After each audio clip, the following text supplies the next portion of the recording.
আসসালামু আলাইকুম রহমতুল্লাহি ওবরাকাতু। আজকে প্রধান উপদেষ্টা পুলিশ বাহিনীদেরকে নিয়ে, ঊর্ধ্বতন কর্মকর্তাদেরকে নিয়ে যেই প্রোগ্রামটা করেছিলেন, এটা অত্যন্ত সুন্দর এবং সময়োপযোগী। এই প্রোগ্রামটা যদি অভ্যুত্থানের কিছুদিন পরে করা হতো তাহলে আর দেশের জন্য আরও অনেক ভালো হতো। তো এই অবস্থাতে যেই কথাগুলি হলো সেটা বাংলাদেশের জন্য খুবই গুরুত্বপূর্ণ, খুবই দরকার। আপনার এখানে প্রধান উপদেষ্টা বলতে চাইছেন বারবার একটা কথা, যে নতুন বাংলাদেশ বলতে আমরা বুঝি যে আগের যে অপরাধ অপকর্ম করছে আপনাদের দ্বারা, আপনারা অনেকে আছে অতি উৎসাহী হয়ে পুলিশে অপরাধে জড়ায়। বেশিরভাগ ক্ষেত্রে দেখা যায় কি ভালো, তারা সৎ মন মানসিকতা লালন করেন, চায় যে সৎ পথে চলার জন্য, সৎ জীবনযাপন করার জন্য।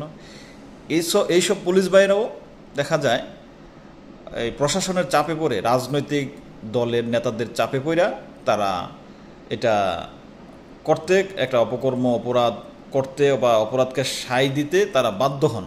এই অবস্থাতে উনি বললেন যে এই ধরনের কাজ যাতে আর না হয় সেটাই লক্ষ্য রাখতে হবে। আমরা যারা এই ধরনের কাজ করছি তারা এই ধরনের কাজের সাথে আর নিজে সম্পৃক্ততা হব না। এবং যদি যেই অপরাধ হয়েছে জুলাই আগস্টের বিপ্লবে যেই পুলিশ ভাইয়েরা এগুলি করছে, তারা এখন যদি ভালো হয়ে যায় তাহলে পাবলিক এটাকে আপনার ভুলে যাবে এবং মাফ করে দিবে। তো আর আরেকটা কথা বলছে যে শুধু আমরা এই ভালোভাবে যদি কাজ করে তাহলে শুধু বাংলাদেশে না, আমরা পুরো পৃথিবীর বুকে একটা মডেল হয়ে দাঁড়াতে পারবো। আমরা শুধু বাংলাদেশকে নিয়ে স্বপ্ন দেখি না। যখন কোথাও দেশের আইন শৃঙ্খলা বাহিনী, দেশের ভালো একমাত্র পুলিশ দ্বারাই সম্ভব।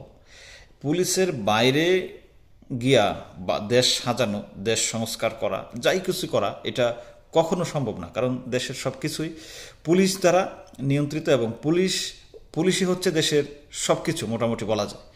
তো সেই ক্ষেত্রে দেশের স্থায়ী যদি কোনো সমাধান হয় তাহলে দেশের পুলিশ বাহিনীর যে আইন শৃঙ্খলার প্রতি শ্রদ্ধা এবং সঠিকভাবে যদি তারা তাদের আইনকে প্রয়োগ করার একমাত্র মাধ্যম হচ্ছে পুলিশ।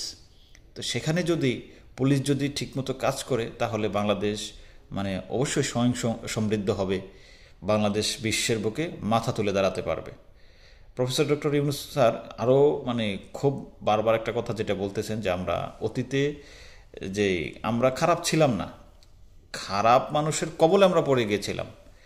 তো এখন আমরা ভালো কাজ করব, ভালো কাজের বিপরীতে যারা করে তাদেরকে আমরা বাধা প্রদান করব।